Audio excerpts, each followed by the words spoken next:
Good evening, everybody. Welcome back to the Joy, Resistance, Hope, and Survival Book Club and Support Group with Psychocomicology and 22 panels.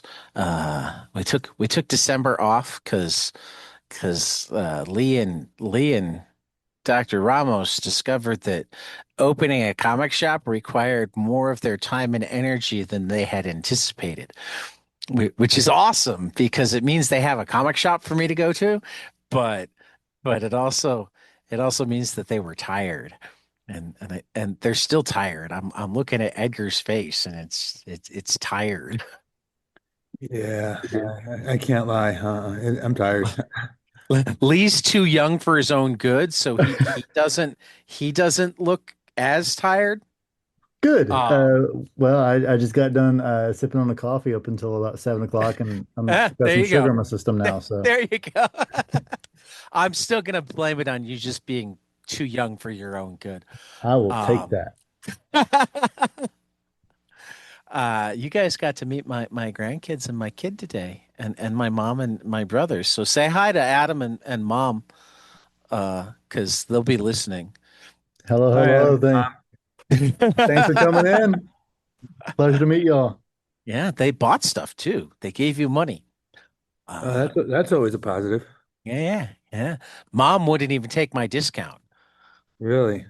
Well, I mean, it started with Lee forgetting to give it to her, but It was a long day.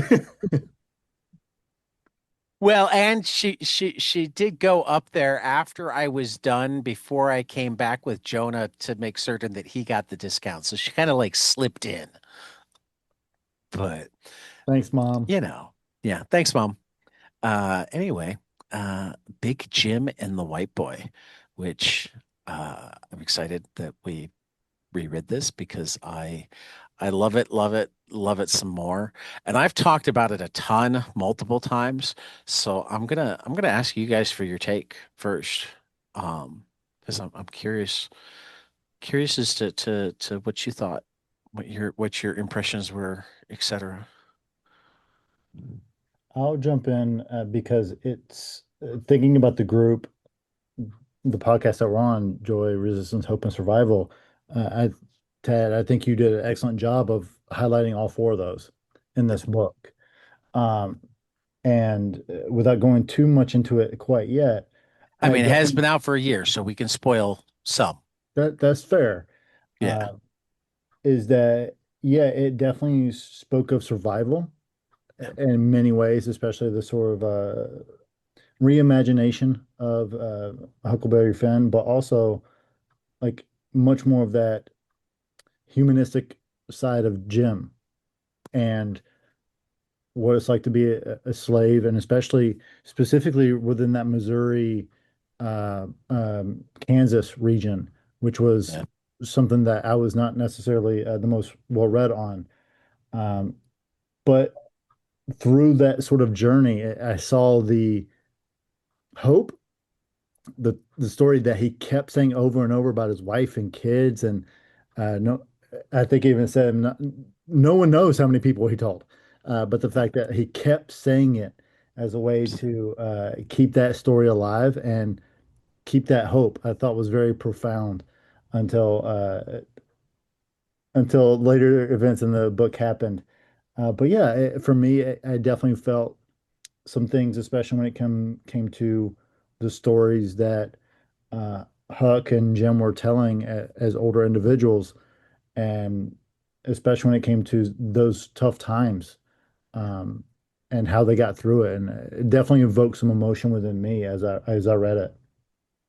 I really like that framing device too, where actually they have the dual framing device because on one level it's the descendant of Jim telling her granddaughter the story, but she's telling the story that her grandfather Jim told her. Hmm. Um, yeah, I thought that was a cool framing device. How about you, Edgar? I enjoyed it. I thought it was an interesting take, to say the least. It was definitely an interesting take, and seeing how essentially role reversal Yeah, is what I thought was interesting is, and we see that we're seeing that a lot is the other perspective. And I think it speaks to the idea or ideology of history or quite simply his story, in that we're looking at the perspective of his story from the other side. And I thought that's what was beautifully done. I was telling Lee that I'm like, look, it's an easy read, and I don't mean easy by any means that it's just a simple read. I mean easy in that once you start to read it, you're just going to keep going and finish it in one shot. Like it's just right. straightforward. I could just get. You won't put it down. Yeah, and I mean that's how it was for me at least, and I figured, I mean, I would assume Lee would find it that way as well. So I thought that was what was cool about it, and just the storytelling, and it's so symbolic of our cultural roots of how it's a telling of a story through storytelling. Right. And I thought that was very, like that's pretty damn cool. Like, 'cause that's how our history was preserved, like, everything else Mhm. was taken, all written, the written word was decimated to say the least in many of our cultural groups. But to see the storytelling is always like, yeah, that's how we keep our culture alive. That's how we keep our story alive, and that's how he kept his story alive is through his granddaughter. And I thought that was just beautiful. So Right. yeah, so to start off, yeah, I'll say that is it was well done, very well done. So, this came out roughly the same time as Percival Everett's Pulitzer Prize winning James, which is one of the reasons I don't think this has got its due yet, because James came out a little bit earlier, and there's always more fanfare around the novel than the graphic novel, because like the world doesn't get it yet, and like comics are where it's at, and I don't know how many times I can shout that from the rooftops before people start listening. Um, but both of the books, uh, I try very, very hard to be um, open-minded and see things from other perspectives and aware of my privilege, that sort of thing. And both of the books uh, made me think about my privilege just from being a semi-affluent white guy. And really, the semi-affluent part barely matters just from being a, a white American, right? Um, in a different way, because of one thing. And this is where I'm going to ask Leah a question. Because I'm assuming that Dr. Ramos is going to have a slightly different answer because he's not from the dominant, I'm a white American. The world was made for me. um, I'd read Huckleberry Finn a lot of times. Never Mhm. before James and then Big Jim and the White Boy had I even thought about why does Jim stay with Huck? Why doesn't Jim get the fuck away from this boy that's just gonna get him killed? Mhm. It had never crossed my mind that there was anything weird about the runaway slave sticking around and helping the poor white boy. But both of the books decided that that was a major question that needed to be answered. And this is where I'll say again, I've said it many times. Um, this one answered it in both a more realistic and a more daring way than James did, because in James it's I think in James it was actually his son. And it was involved, like it was the consensual relationship that obviously you weren't allowed to have because a white Mhm. woman wasn't allowed to have. But they decided that since the boy could pass, he could grow up with. Whereas here, it's been long enough that I'll go ahead and give it away. Like it's the product of Jim's sister's rape at the hands of a white man. Um, so the fact that, okay, we've got the family tie, and that's enough to get him to stick around, but it also creates that whole other level of whatnot. I mean, it makes me laugh that the Pulitzer Prize winning novel for adults, I thought, took the safer route than the YA graphic novel that didn't even win an Eisner, sadly. It was nominated, but Jean Lewin Yang couldn't lose last year. Um, so I mean, I guess I'm asking both of you, but Lee in particular. I mean, was that something that struck you the way it struck me? And was it something? I mean, what experience with Huckleberry Finn had you had before?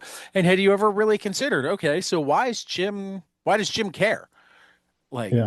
because it shocked me when like sunk in that like, oh, like this is a central question for any black person reading this book, and one that never even occurred to me.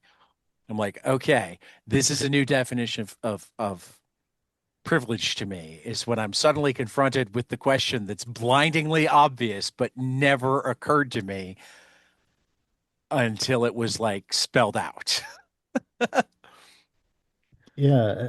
As I sit here and kind of reflect upon your question, I'm thinking about the first time I read it, which is was a part of my, I think, either middle school or high school Right, reading summer things. And I definitely remember, uh, I just remember not really thinking too hard about it.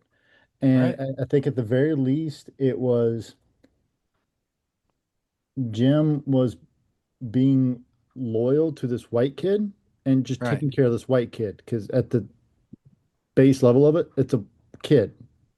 right. That's how if I remember But I correctly, barely even thought of it as a white kid. It was it was Jim taking care of a kid. Of course yeah, he's taking care of a kid. Why wouldn't you take care of a kid? Because it didn't go through my head. right. Because if you get caught taking care of the kid, you're gonna get hung from a tree. Yep. Yeah. Because they're gonna decide that you kidnapped the kid. Yep. Which played a scene in one of It the panels did. here. As I think about it now, is that yeah, I can see that connection, and I am one of those people that when I read books, even watch movies for that matter, I my suspension of disbelief is so good. Like you can walk me through so much, and I'm right there with you, so long as it's not incredibly ridiculous. Right. So like for me, So like Spider-Man just doesn't work for you because like a radioactive spider. I it's mean, like come on. it's like okay, man, like I get the spider bite, but I know that Edgar's tired because I didn't even get a grin there. He's like, Spider-Man? too Yeah. many muscles, Uh-huh. too many muscles used. I'm a Captain America fan. What can I say? Well, I mean, that doesn't require the same levels of disbelief because I mean, I can totally believe that you could come up with a super soldier serum, particularly when you add in the first soldier one where it turns out that they'd been testing on black people for years before getting it right. You mean That steroids? makes sense to me. What? You mean steroids? Well, that too. Essentially, is experimenting steroids. Yeah. I know you didn't directly ask me the question, but No, it's to you too. I guess I said, You're kind of the other side of it. yeah. It's funny, and I'm trying to watch my words carefully, because I do try to see all the sides and the I mean, perspective. this is a safe space. You can like Well, I'll say it this way. Uh, I want to choose my words judiciously. So obviously I have, friends of varying backgrounds and whatnot. And even when you think you know somebody and are comfortable with somebody like that, you know them, like you've known them for years, or like you've broken bread with them, they know your family, like you're like, oh man, I know this person, you still see like, wow, and I don't know how vulnerable I want to be because it'll be two things. Is the thing that always bothers me is that when we speak to white privilege, it's always the persons of color that have to expose themselves and be vulnerable and show their stuff. Oh And yeah. that's why I've always been hesitant to always like participate. It's just like I'll listen and I don't. Right. So I'll put that on the line. It's us that always has to teach to and speak to, to white privilege. And it's not our problem. It's, for lack of a better It's word, it's it's our it's problem. it's it's You it's our know, problem. Yeah. but we No. are the ones that It's have to like, Lee and I have the problem. You don't have the problem. and we have to educate and speak to it and then show our vulnerabilities and what it does to Yeah. us. It's just like Right. Right. shit, like why the fuck does that work that way? But irregardless, obviously I know both of you very well. So and I really can't see all the audience, so they're going to be lucky. But, but going Well, I back to mean, you that, did you did meet Mom and Adam. They're I they're did. generally good people. They try really hard too. They see, and if And if I you gave them this book last year, so they learned the lessons already, so or at least a couple of them.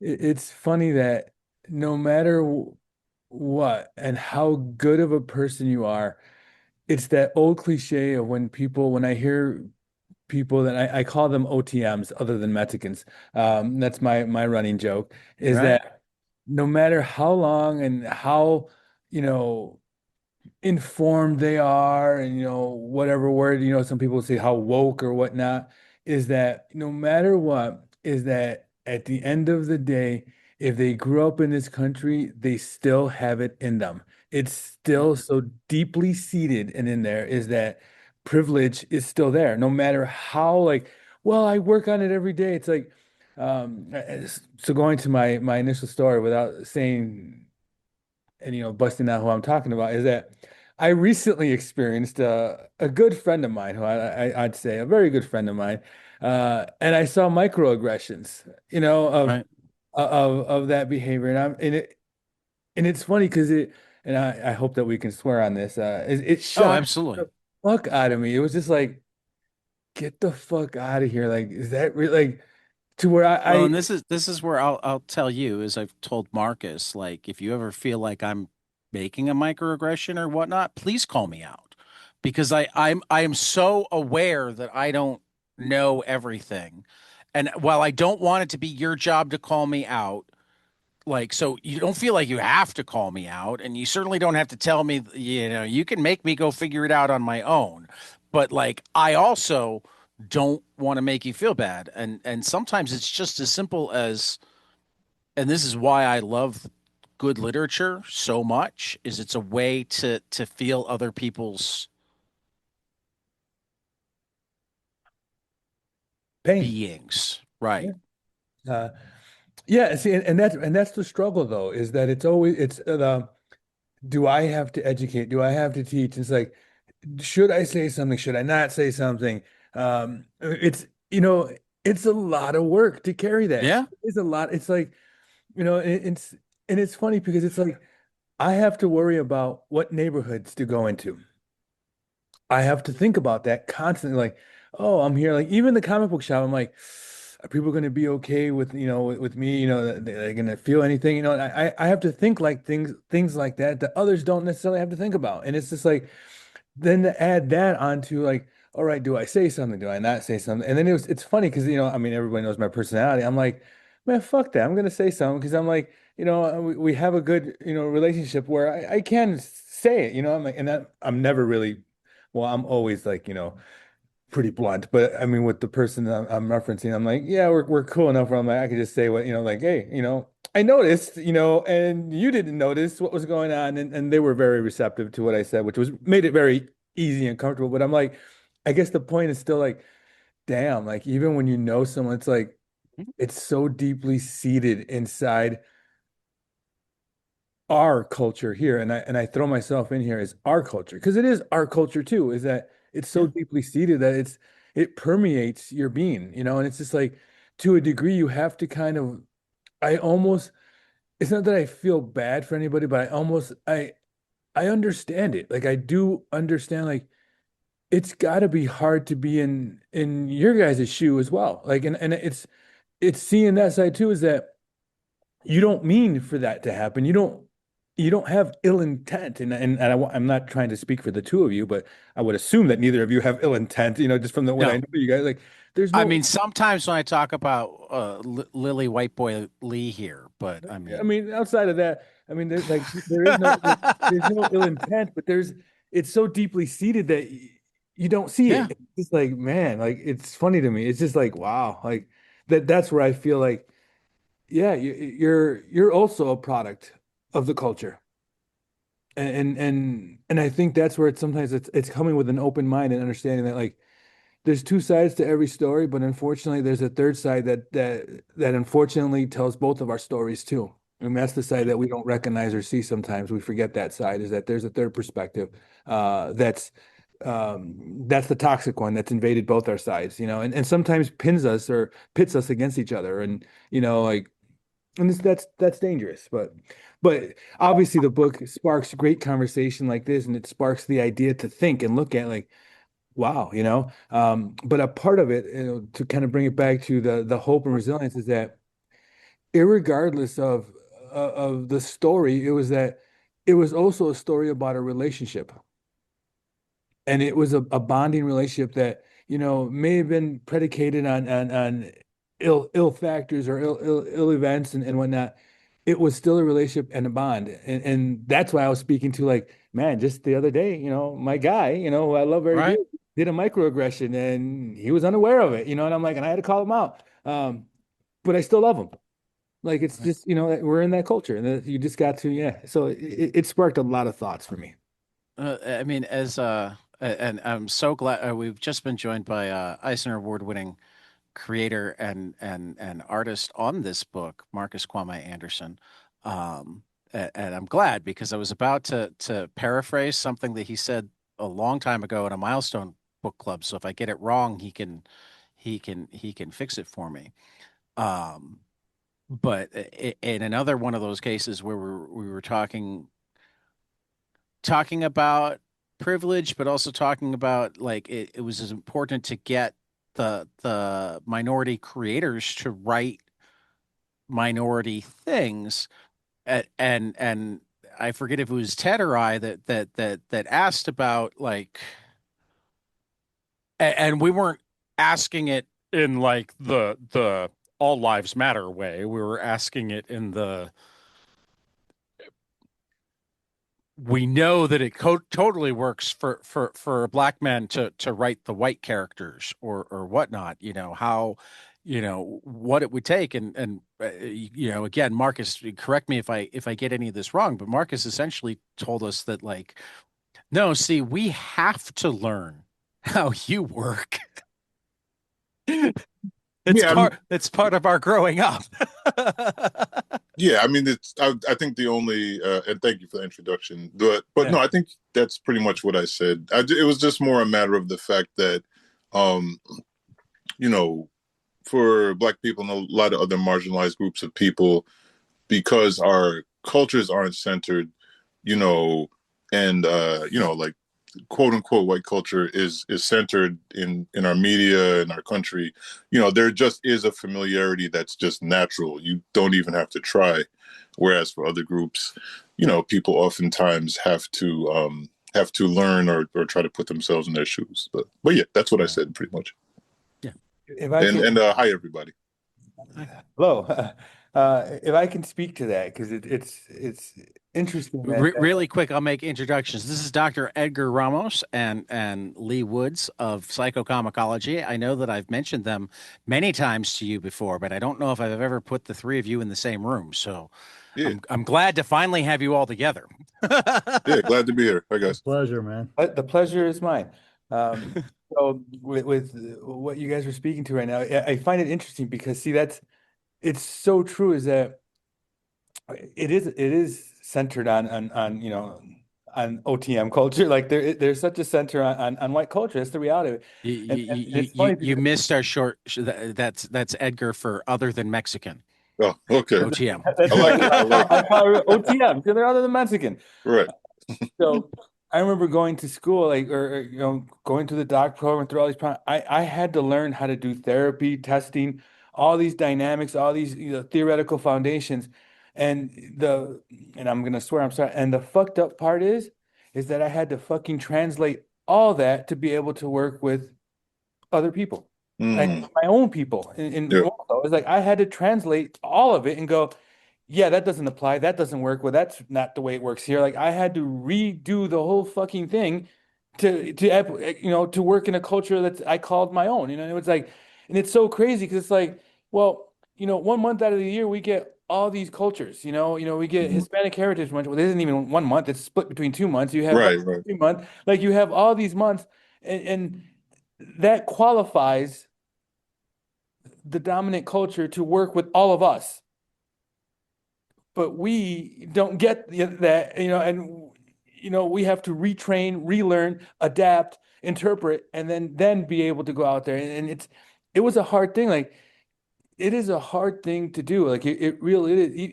From down not only to theoretical foundations, but even medically, like understanding our physiology isn't the same. There is different things that we have. Our diets are different, and it's like it's never really fully discussed. I mean, I'd like to believe that now maybe that's it's gotten better. But I mean, I'm a little older than some of you.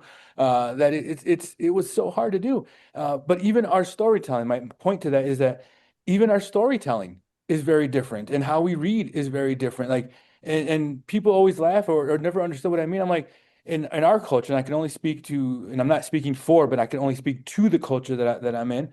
Is that when I read a story, we start from the end. So there's this prince and princess that are married, and then we go backwards, like, and this is how it happened. But every other book I used to read was Once Upon a Time, and it's just like, motherfucker, why do I gotta start this long fucking story?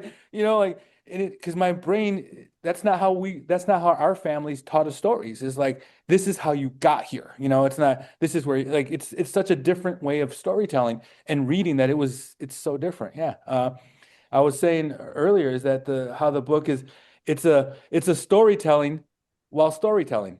And that, and I thought that was fucking beautiful. Like that's a great way, to see that because that's so pivotal in our cultures is that we had a lot of our cultural written work taken from us, and to be able to retain that is it was through our mouths, through our verbal, through storytelling, and that's the only way we were able to do it. So seeing that really reinforced that. And I don't know if that was your intention, but I'm gonna imagine that that was probably the intent is that that's how you kept that culture alive is all our cultures. So it's Yeah, beautifully done. yeah, I can actually speak to that a bit. So and it's cool that you just mentioned, the idea of, your cultural experience of starting stories from the end. Because it makes it so like, I'm not going to totally spoil the end of the book, but I will reference the end of the book. And in the end of the book, what we did, so what you said is right on about the idea of the stories within stories. And that line that Professor Almina says about the story won't tell itself is it's the central premise of the book. You know what I mean?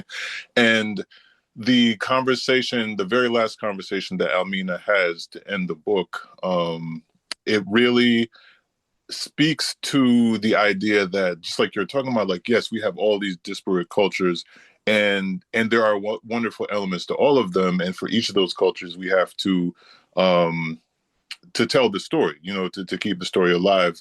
So yeah, while the central narrative of the book is absolutely about the Black experience, the Black enslaved experience, and also the ways that it's still enslavement impacts us on a generational level. It also speaks to the fact that even beyond Jim's experience and Almina as the one who was the bearer of her family's story, even beyond Jim and Almina, Almina has a conversation with a young Vietnamese woman who's speaking to her about how the story spoke to her, and Almina tells her, well, I am spoiling the end of the book, but Almina tells her it's still worth reading. It's available everywhere books are sold.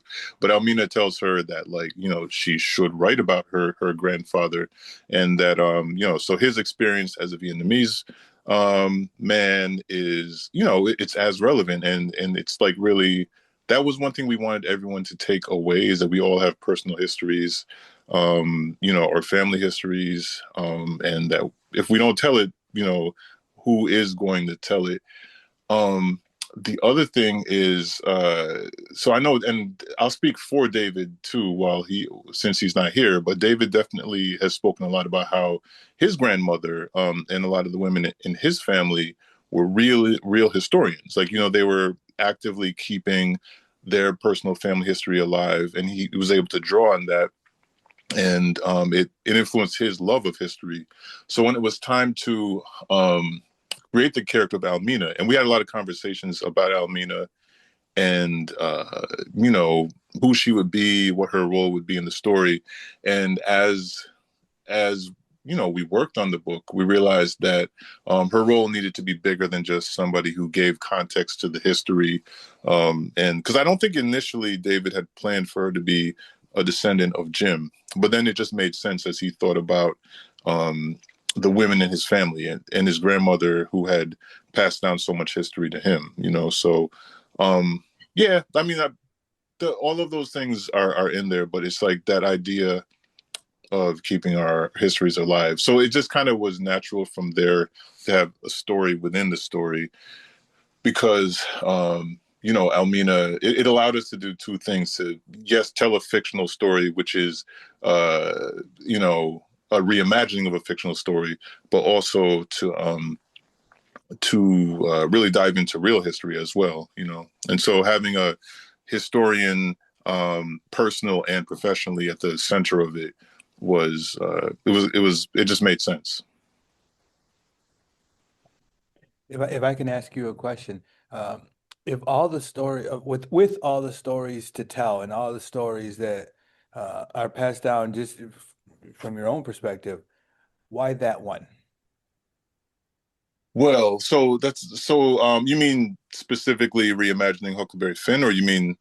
Yes, correct. Okay, so the way that started because David had, years ago, I want to say over 10 years ago, started writing just a novel script for a book that would have been a reimagining of Huckleberry Finn.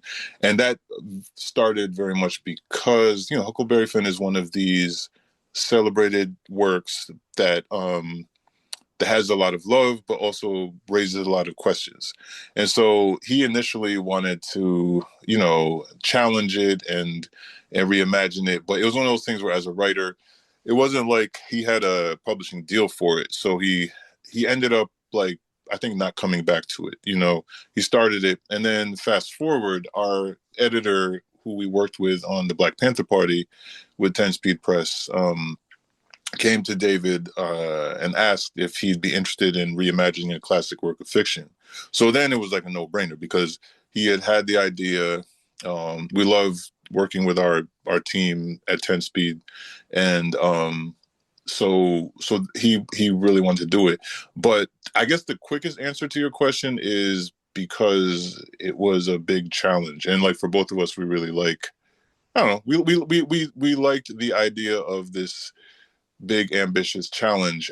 For myself personally, since like the idea was pitched with David initially, and David was like, well, Marcus needs to be the one to draw this. I always say that it's a book that I needed to do that I didn't know that I needed to do, in the sense of I definitely wasn't sitting around saying, man, I'd love to reimagine Huckleberry Finn. But when it was presented to me, I was like, oh yeah, because I was familiar with the book, just from growing up in America and English classes, but I never like had a particular affinity for it, or I didn't hold it in really high regard like a lot of people do. And it's funny because, like, the one way that people's issues with the book, it always centers around racial slurs that are very prevalent in the book. And that it's not just that. Like, that's not my only issue. Like, the very things that we're dealing with, like Jim's representation, maybe how much thought is given to his perspective in the original novel, how much thought is given to the experience of Black people, enslaved people in general in the novel. These are all things that I would when I heard the pitch and the idea of centering it based on Jim's story, I was like, oh yeah, like that sounds like an incredible um and ambitious idea that I'd like to tackle. So, I mean, that's what it was for me. I looked at it as an opportunity. I'm very interested in history in general. So, and a lot of these elements of history that aren't always focused on, you know, or they don't always receive enough focus. So I think just the opportunity to kind of dive into a lot of that history through a fictional lens, but also through a real historical lens as well, just was a fun challenge to me. Thank you. Gives me a little insight. I appreciate that. Yeah, no problem. I got to get a charger. Sorry, excuse me, guys. He doesn't want to die on us. Yeah. We were talking about the perspective before you got here because that's still what I mean, I love the book on so many levels. You've heard me gush about it a ton, but like I mean, and I thought about it again as you were talking, in some ways, if you want to put Huckleberry Finn in the most charitable light, it was, written for white people to humanize uh, at least because it's got the one of the reasons it's taught is the climactic scene where Huckleberry Finn can't understand why anybody would need to be a slave, that sort of thing. um and like again, like the most charitable view is that it was written for white people to make them question this institution at a time where it wasn't being questioned enough. Um, but then what you guys do, particularly by having what I always call a conversation with the original book rather than a replacement of the original Mhm. book, is you're like, okay, we asked the easy questions, now let's ask some harder questions. Now that you've gotten over that hump and you're like, oh yeah, black people, people too. Now let's have you go. What Right. does that mean? Yeah. um Yeah. Oh, I'm sorry. I didn't mean to cut you off. no, that was I was in on one level filling space, on another level just like that I spent a lot of time lately. It's part of the reason this group exists, bending over backwards to individualize and humanize as many people as I possibly can, both in privileged. I mean, I was talking with Eric Reynolds on Friday, and then again it came up in today's episode. Like one of my favorite single issues of this year was R. Crumb's Tales of Paranoia, and like part of the reason was like, I mean, it deals with his, I mean, it's hard to tell whether he's actually a hardcore anti-vaxxer or being a uh, satire of anti-vaxxers, or he leans towards anti-vaxxing and conspiracy theories, but is self-aware enough that like he writes and draws in a way that you're supposed to question him as well as the vaccines and whatever other conspiracies he's spouting off, whatnot. But like what the book accomplishes, if nothing else, is like particularly as a liberal white male in this country, the one group that it's really easy for us to decide to individual or de-individualize, if not completely dehumanize, is non-liberal white males to go, oh, they're all just asshole idiots, blah blah blah. And I'm speaking again for myself and for enough of the people who look and are from similar backgrounds to me that I talk to, um, but I don't like doing that either. So I like to individualize everybody. So that's what I love about. I mean, this book challenges you to individualize every character in the book. You've got so many different. I mean, you don't have a wasted character in this book.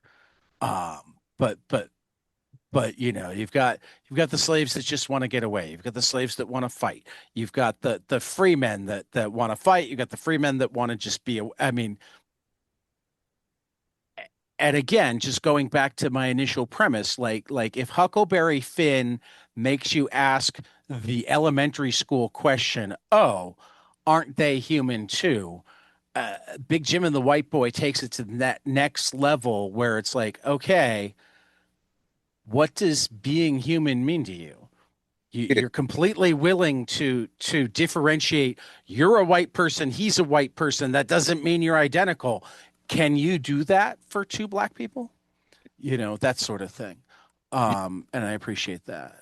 Thank you. Yeah, I just want to say real quick, like,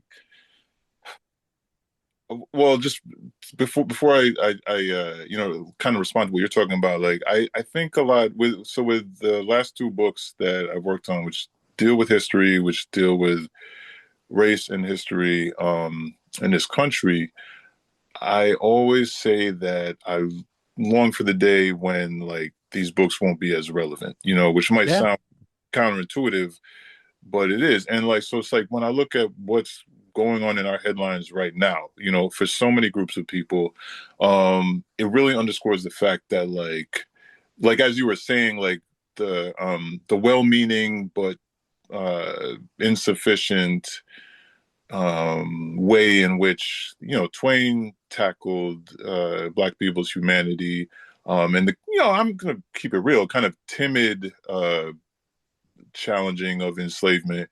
It wasn't enough, right? And No. when you look at what happened after Reconstruction and the ways in which Black people, despite all of the oppression, all of the lack of access to, or just the illegality of them learning to read, like and write, and all of these things, we still managed to do so many things. And then the response was swift and violent, and we haven't completely recovered ever since.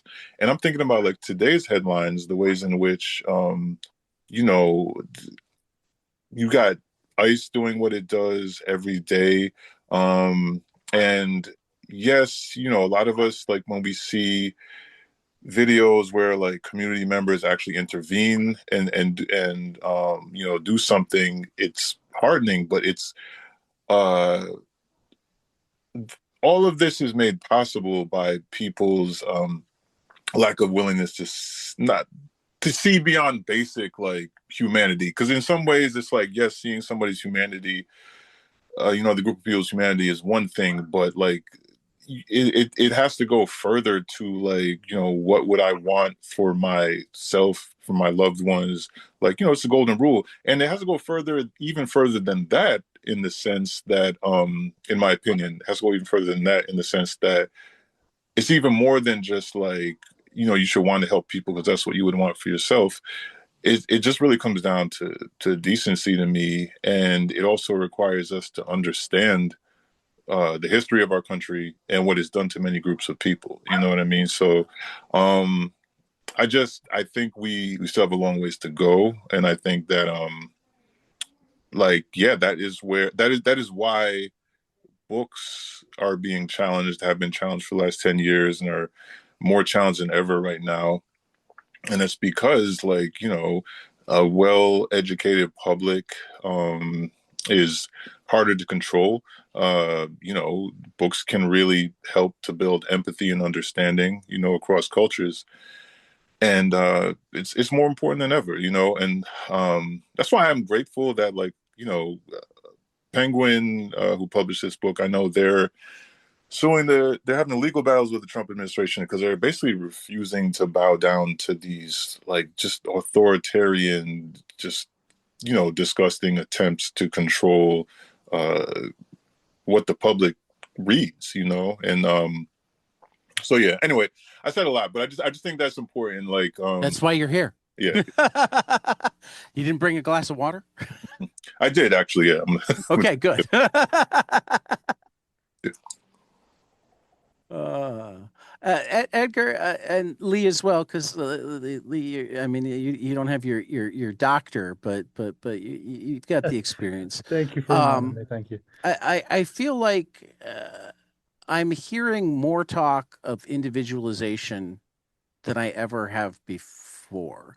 And part of that is because we have an administration that is like uniquely willing to say the quiet part out loud and go, oh, one Hispanic person did this. We need to throw all Hispanic people out of the country. One Somali did this. All Somalis are bad. One white man did this. Well, he had a rough childhood. He doesn't represent all white men. And that's one of the big public questions for the first time in my life of privilege right now is who gets to be treated as an individual rather than part of some group. Is that is that unique to major in groups, or is that like super unique to just idiot white men? I mean, like if we went into Mexico, would they look at gringos as one unified group? Or I mean, I don't know how to ask this best. I don't, I hope I'm not coming off offensive in terms of the question, but like I I find myself wondering how much of this is actually a result of this um Western European culture that's supposed to be so great, and how much of it is just the natural, whatever the dominant group is, tends to look at lesser groups that way. And I don't know what, if any, research there is on the psychological side. If I could say so, and Lee, I don't mean to cut you off here No, because No, please. no. I was mostly asking you. I always feel bad when I exclude Lee from the psychological questions. No, no, no, that's okay, and Lee's well versed that he is, but you struck a thought in my head or a chord because it's a dangerous question. It's a dangerous question, and I don't mean it negatively. I mean it's a dangerous question in how it's responded to or how it's spoken to because um, that's the question that leads to, well, if let's say I were to say, well, there's, racism exists in all cultures, or, well, and some would argue it's a caste system and blah, blah, blah, is that what happens is then they go, well, see, you guys do it too. Mm. Right. And that's why I said it's a No, dangerous question. no, I get that. I get that. No, and that's why I'm like I almost hesitated like I'm not gonna say nothing, but then I'm like, well, I do gotta say this because is there systems in place in other countries in at least in Mexico that symbolically are similar? Well, yes, of course, because we're always trying to be as a human species, there's an innateness to want to be different. And but then there's that innateness that difference is also challenged. So there is a unique human experience to difference. Like that's just Okay. human. How people are treated and how it's permeated the culture is different. And that's why I said it's not necessarily the same. And that's why it's a careful thing that we can't say it's like, well, they do it too, because you don't see it Well, the and that is why I was trying to ask the specific question, not the not strictly the caste system, like, but do they assume that every person in the cast is essentially identical? Because that seems to be a huge portion of for good or bad. If we flip it over, Democrats don't think they should have to work for the black vote because why on earth would a black person vote for a Republican? Why on earth would a Hispanic person vote for a Republican? And then they're shocked that, oh my God, not all Hispanic people are alike. I mean, if there are two things to me that represent the alpha group as embodied by our current regime. It's the first. Every group that's not our group is completely um Homogenous? homogenous. Yes, that's the word I'm looking for. And whatever the worst thing that we would do is, or whatever we would do, period, no matter how bad it is obviously what anybody else would do. I mean, they justify so many things by, oh, we know it's terrible, but if we don't do it, I mean, they seem to truly believe that whatever their worst impulses are also everybody else's worst impulses, and that those people have just as much or more trouble controlling their worst impulses. And particularly on that one, it feels patently false. So I'm wondering how much is human nature and how much is just a definition of that culture. Hey, can I jump in real quick? Please. I think it's so it comes down to power, right? Like to Right. me, because and it, you know, I agree to with what you said, Edgar, because it's like the it's definitely not one to one, and in a lot of ways for oppressed groups of people or marginalized, however you want to use it. All of these terms are imperfect, but like Right. for groups of people who are have been the recipients of oppressive structures, right? Um, it's almost never helpful to try to get into the nuts and bolts of the uh, mindset of the people who are in the larger privilege group, you know, or not even just the group, but those who are actually enacting the oppression, you know. Okay.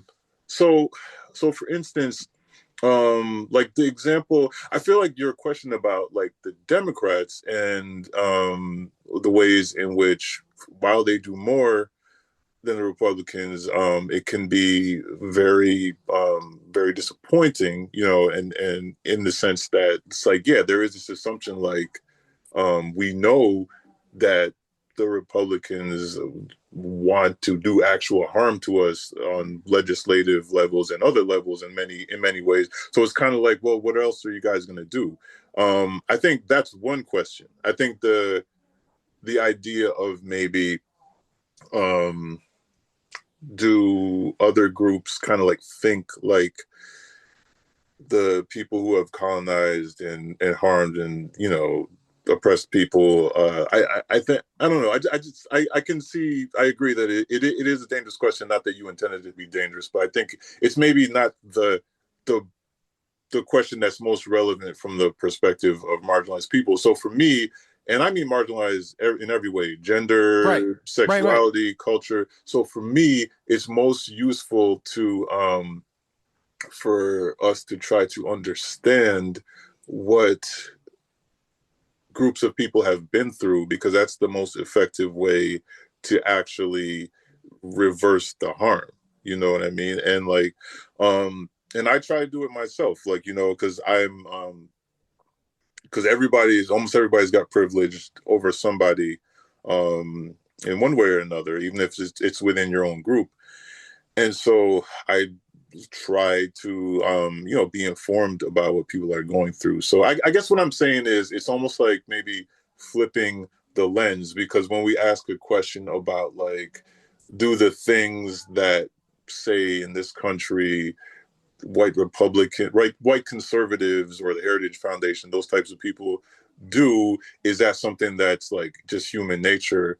Um, I just feel like it's in order for us to get anywhere, we have to be looking more at like um how has this all happened, you know, and what can we do about it? Because yeah, like Edgar already said it. Like there are people in our different groups that do bad things, you know, but that doesn't necessarily mean it's the same. You know what I mean? The impact is Then different. Yeah.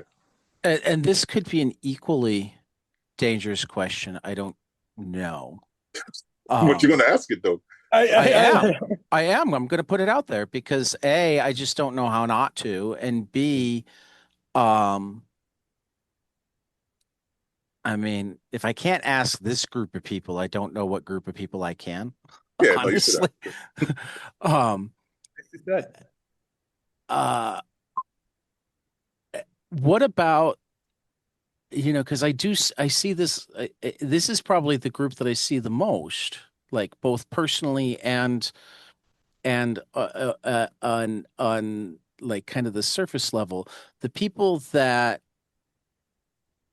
will absolutely say that whatever Trump or Rubio or whoever said that's ridiculous, but not everybody in government is bad, and mostly they're doing what I like, even though there's mounds of evidence that they're not helping them. So I guess what I'm saying is that rank and file that is happy about ICE because they buy the idea that all immigrants are doing this, but somehow still completely differentiate in their own group to be able to say, well, this person, I don't really agree with them, but I mean, because a lot of those people are also people who feel marginalized. Whether they're marginalized in the same ways or not, they feel marginalized.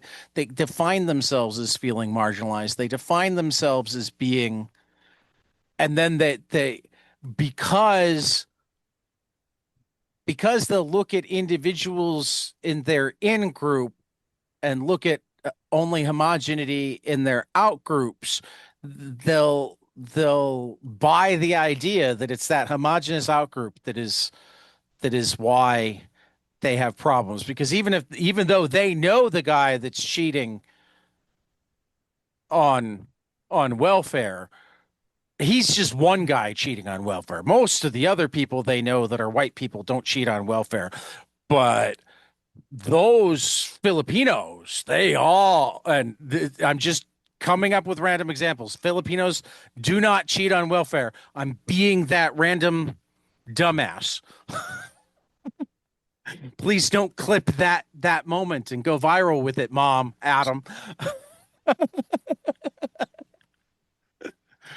Um, yeah, Well, if I can chime in here, because I think I understand the sentiment and what you're trying to get at. And the two things that sort of come to my mind here are the fear mongering, or it's just the weaponization of fear among the masses, right, from a social perspective. And then there's I mean, in social psychology is referred to as sort of us versus them, the in group versus out group.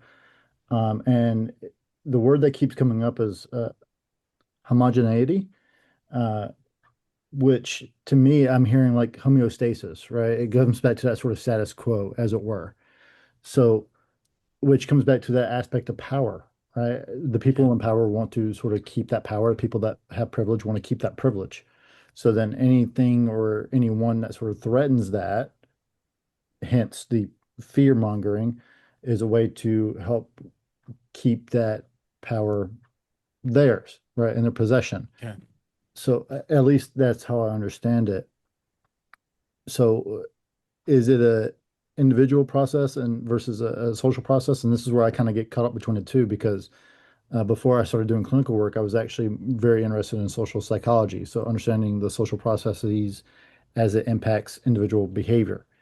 So yeah, it seems like at the macro level, it is those people that are in power. So if we just stick with the example that you put forth of Trump and ICE, is that generally it's a certain people that look and think a certain way, generally.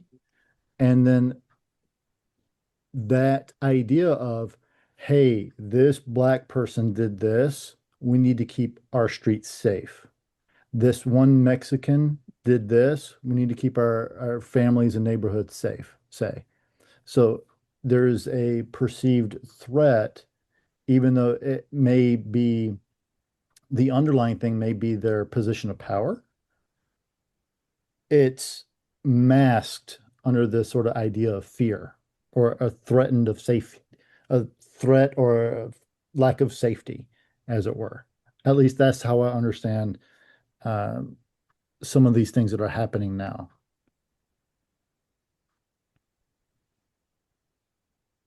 Edgar's got an interesting look on his face.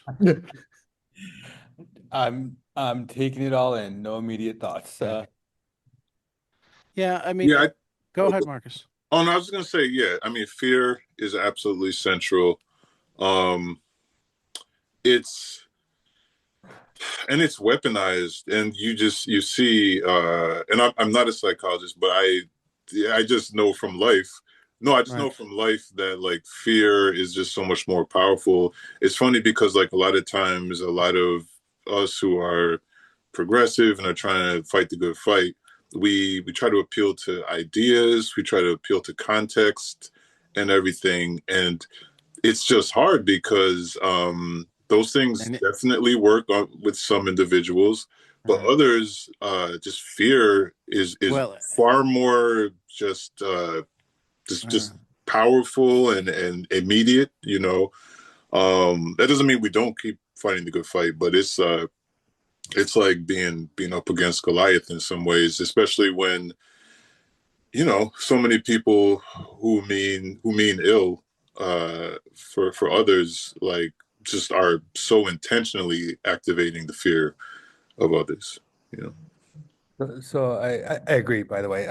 So I gotta say, because I was like, how do I phrase this and not sound well, I mean, we know I'm pretty brash, so I'll sound the way I it, so um you also are the highest educated person in the room.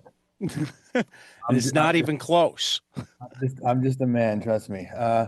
So here's my humble thoughts, is that language is a powerful tool, extremely Right. powerful. It's probably the most powerful weapon that we have, which is why I love storytelling and I love reading.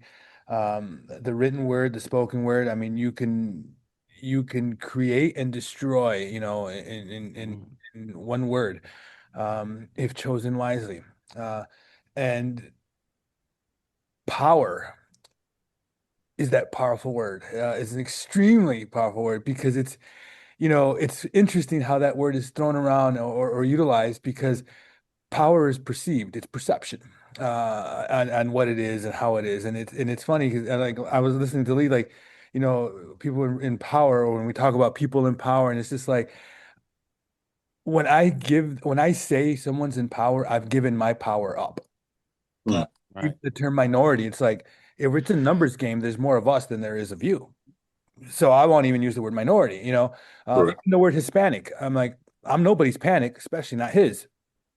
Um, so language to me has always been like, growing up, good guys wear what?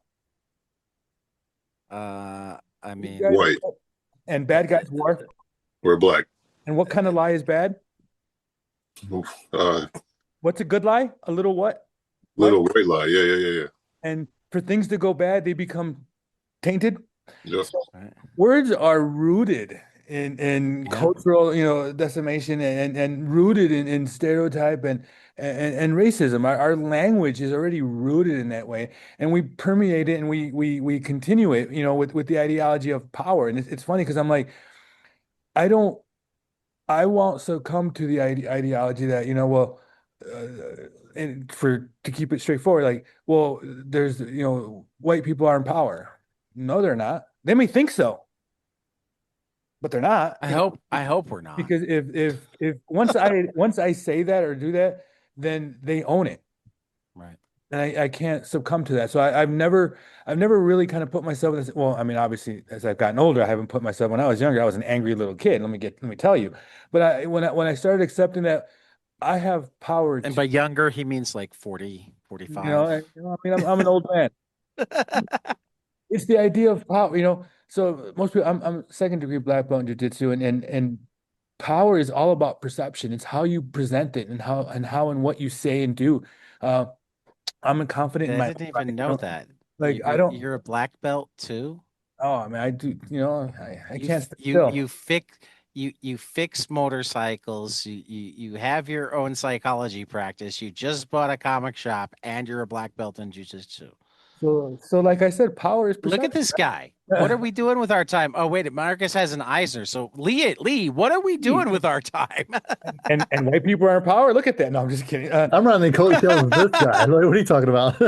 And yeah, I don't want to monopolize the time. It's just yeah, like it's our words are so dangerous and so rooted, and that's why like I yeah, the idea of power. It's like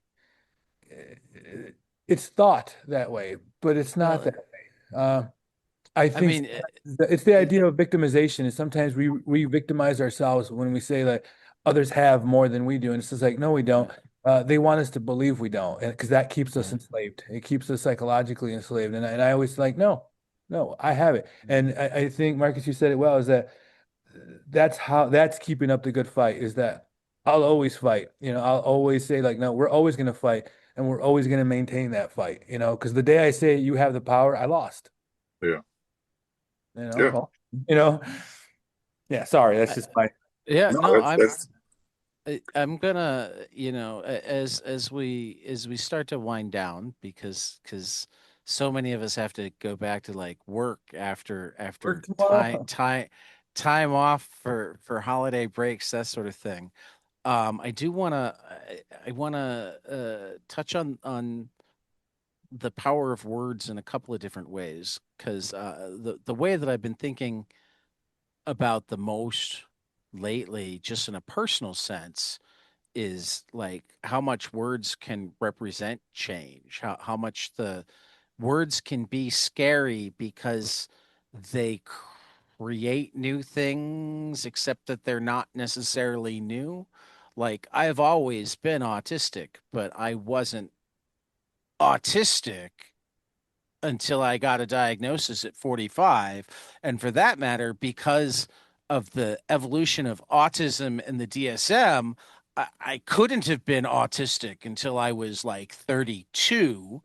And if I was like 85 rather than 45, even though I would have been autistic when I was a kid, I couldn't have been autistic when I was a kid because there wasn't autistic when I was a kid. Like particularly when I hear everybody getting upset about like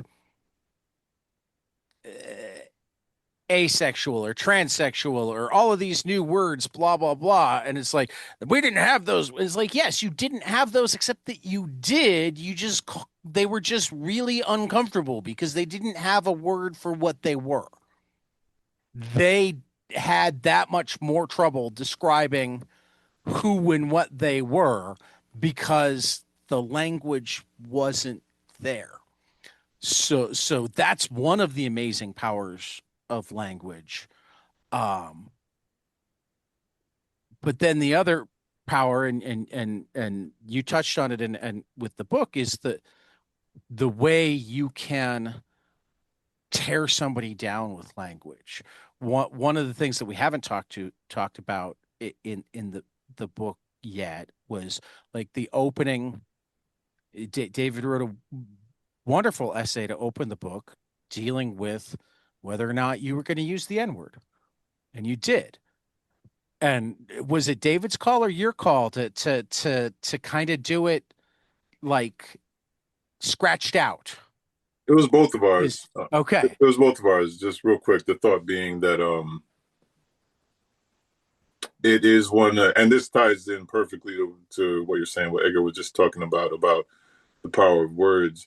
Um, the word in itself, it's not about like stamping out or erasing the word, but it is. So we felt like it was realistic to the story. It also was one of many weapons that were used to dehumanize black people. So it needed to be in the story, in the context of the story. But we also wanted black people who are all carrying our own traumas in a different way to not have to look at the word over and over again if they didn't want to. You know what I mean? So it Well, was kind of that was the creative decision to of how I'm gonna say I love that perspective. Whether it was deliberately because of this or not, I think for me as a white person reading it, and it did make me look at it. It made me look at it hard and realize that I wasn't allowed to read it. I forget who it was that was talking about no, even if you're singing along with the song, if you're a white guy, you can't use that word, and you Yeah, should don't. think about it. And you should think about it every time you are silent while the song is, why you have to be silent. Um, and for that matter, then you also actually had the scene, where Huck addresses it, and Jim's like, "Well, if I were to call you, well, I think I'd get upset." There you have it. um. So yeah, I guess that's what I wanted to do is wrap up by talking about words as power. And I also, because this is a joy, resistance, hope, and survival. Joy and hope are in there. Before we go, I want everybody to share a word that makes them feel uh, positive. Doesn't have to be powerful. Can be powerful, but like just a word that means something good to them, so that we can go out on a happy note. But first, just any contact or any more comments on the power of words, the use of words, new words, how that affects society, understanding, psychology, whatever. If I could just say about the book at the end, uh, it was touching to see the relationship, that relationship that was had. It really you felt the relationship, you visualized the relationship, and you know I couldn't put the book down. I had to read it in one shot. Like, all right, I'm just gonna read it. Like, it was good. Uh, but it was just like seeing that in I don't know how much I can spoil or say. We've been spoiling. So We've I'm like, spoiled a lot of things. so at the end, like when he's in the chair and he just Mm, it was just like fuck, like that was just like motherfucker, like yeah. it's like okay, but. And I don't know, but it was almost symbolic because in death there was birth is when this young lady was looking to write the story about her grandfather, and it was like there's the birth of a new idea, a new story. And it was just like okay, like you kind of breathe, like okay, it keeps going, it just keeps growing. Now it's somebody else's story, so it was if I can, it was beautifully done. It was beautifully written, beautifully drawn. It was. I wish it was given more credit than it is right now. Like I don't It's know. gonna get there.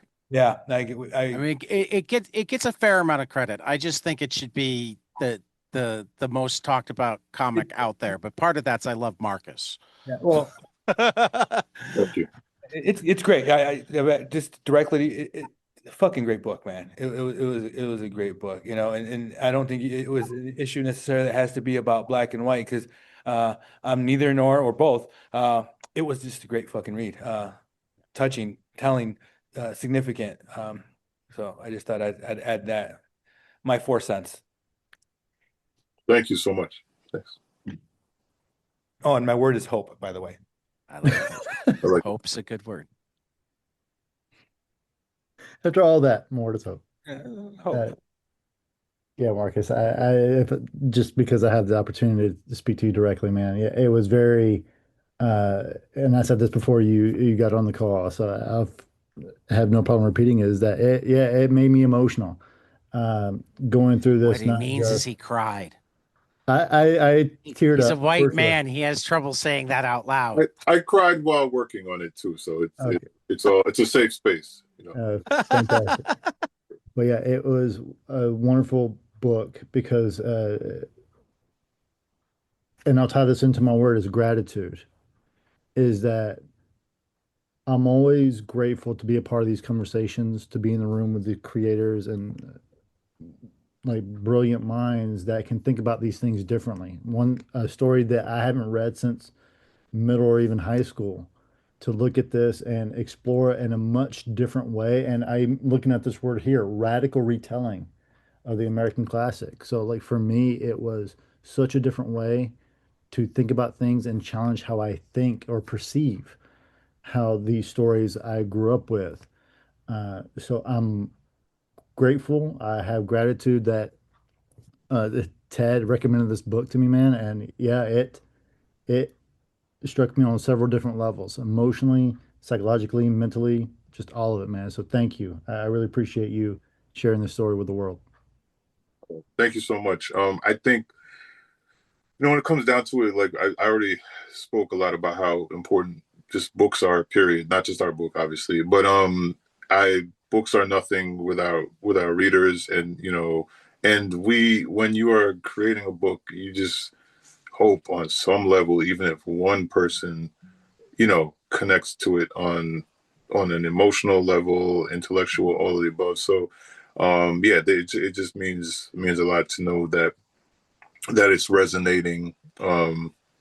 So yeah, it's and I would say that well, Tad, you had brought up language, and I just think that yeah, you brought up great points about the way the language is addressed in the book.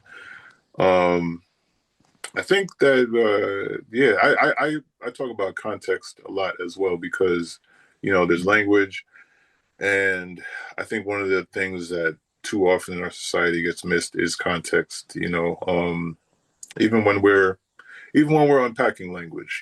So I think that just for anybody listening, just like yeah, continue to be curious and just consider context and never stop learning. And my word is potential. And I think about that in the sense of you know like I definitely faced like life and family challenges this past year. Um, and I think I see a lot. Everybody is alive. So that's potential right there. You know what I mean? Because it's like you face scary things with loved ones. And so, I'm just grateful for every day. And I think about the just what we face as a society and peoples and cultures.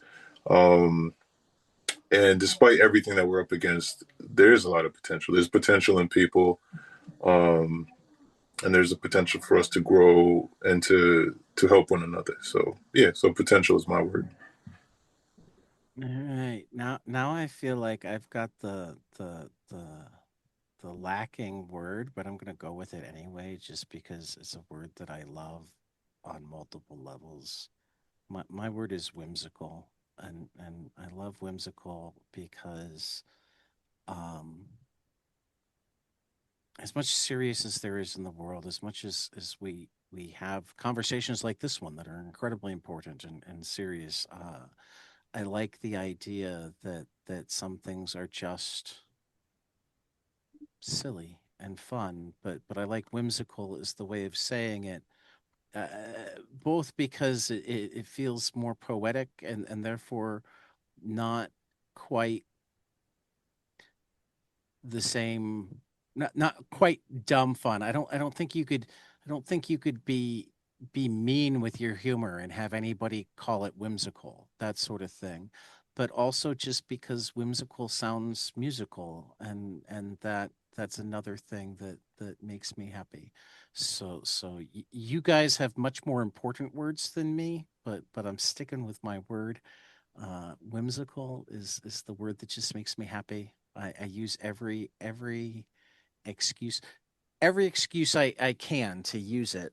Um, Whimsy as well, but whimsical is better. You just have to have the right tense to be able to use it. But that's autism brain going off. So that means it's definitely time to let it go. For Dr. Edgar Ramos, for Lee Woods, for Marcus Kwame Anderson. This has been the Joy Resistance, Hope and Survival Book Club and Support Group on 22 panels with Psychocomicology. And we will see you after the next page.